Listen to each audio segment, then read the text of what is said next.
Welcome to The Explainer. We're going to tackle one of the most common frustrations, not just in photography, but on our daily video calls too. Yeah, I'm talking about that annoying, unwanted glare. I mean, we've all been there, right? You've got this great shot lined up and then, bam, a flash of light. Maybe it's reflections on someone's glasses or a glare from a window, could even be a hotspot on a shiny product you're trying to photograph. It can just totally ruin an otherwise perfect image. So you start with a great subject, right? But you end up with something, well, like this on the left. Their eyes are just completely hidden behind this bright white reflection. And this is a huge pain, especially if you're a professional on video calls, because that eye contact, that's how we connect. Our goal is to get to this image on the right. Something clean, clear, and professional. All right, so how do we defeat this glare? Well, before we can control it, we got to understand it. And that means we need to go back to some super simple basics of how light actually works. First thing to know, not all reflections are created equal. Nope. On the left, you've got what's called direct reflection. Think of glossy surfaces like glass, water, polished metal. You're literally seeing a mirror image of the light source. Then on the right, you've got diffuse reflection. This is when light hits a matte surface like wood or even our skin and scatters in a million different directions. Now it's that direct, mirror-like reflection that causes us the biggest headaches. But here's the cool part. All this seemingly complex physics, it all boils down to one simple, predictable rule. And it's a rule you can totally use to your advantage. Okay, this is it. The golden rule. If you remember one thing from this whole explainer, make it this. The angle of incidence equals the angle of reflection. In other words, the angle light hits a surface is the exact same angle it will bounce off. It's not magic, it's just simple geometry. The easiest way to picture this, think of light like a tennis ball. Seriously. If you throw it straight at a wall, where does it go? Straight back at you, right? And if you throw it at an angle, it bounces off at that exact same angle. Light behaves in the exact same way. So this law creates what photographers call the family of angles. Honestly, just think of it as a danger zone. Any light source you put inside this zone is going to bounce its reflection directly into your camera lens. Hello, glare. So the whole trick, the key to a clean shot, is to get your lights outside of that family of angles. And here's the most important part. You are in complete control here. This isn't random. You can solve this whole problem just by changing one of three things. It's really that simple. You either move your light, you adjust your subject, or you change your camera position. That's it. Let's break down how each one works. Okay, for all of you on video calls all day, this is your new best friend. It's the higher and wider method. All you do is get your light source high, way above your eye level, and put it about 45 degrees to the side. What happens?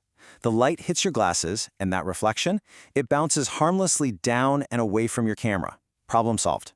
And you can see this concept in portrait photography too. Look at the left. That's short lighting. The light is hitting the side of the face that's further from the camera and boom, you get glare. But now look at the right. All we did was move the light to the other side for what's called broad lighting. Now it hits the glasses at a much sharper angle, and that reflection gets bounced way away from the lens. Sometimes the fix is so simple it feels like cheating.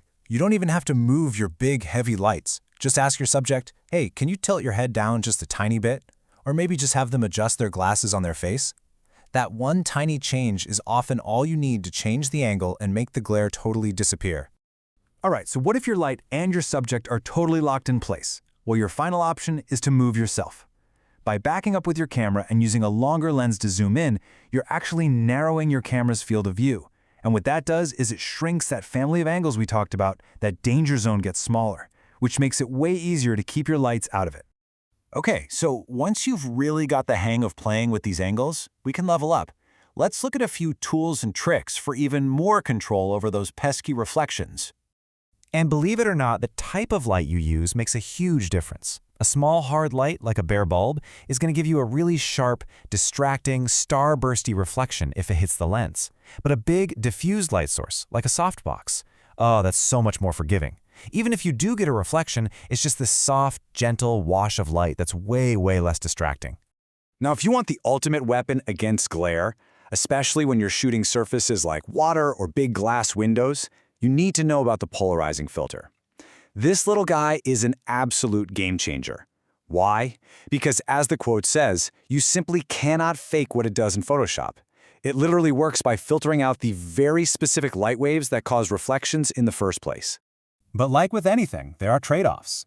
A polarizer is amazing for killing glare and making colors pop. Like, your skies will be bluer, the leaves will be greener, but it also acts a bit like sunglasses for your camera. It cuts down the amount of light getting in, so you'll have to compensate for that. And if you're using a really wide-angle lens, you can sometimes get this weird, uneven darkening in the sky. So, what if you've tried everything on set and you still have a little bit of glare? Okay, deep breath. Your last line of defense is fixing it in post-production. But, and this is a big but, you have to do it the right way. If you don't, the result is going to scream fake. Here's the secret to doing it right. Do not just hit some AI magic remove button. It's just going to generate a weird, fake-looking eye. No. What you do is you use a tool like the clone stamp to copy the good stuff, the texture, the detail, from the other eye, the one without glare.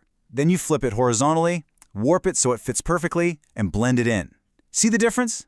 You're using the person's actual face to fix their face. That's how you get a result that's completely realistic. All right, let's bring this all home and talk about how this is going to change the way you see light forever. And that's really what this all comes down to. Mastering light, it's not about having the most expensive gear. You don't need a PhD in physics. It's just about understanding that one simple, beautiful principle of geometry. Once you truly get that the angle in equals the angle out, you have all the power you need to control it. I promise you, after this, you're going to start seeing these angles everywhere you look. In shop windows, on wet pavement after it rains, even in people's eyes. You're no longer just a victim of bad light. No way.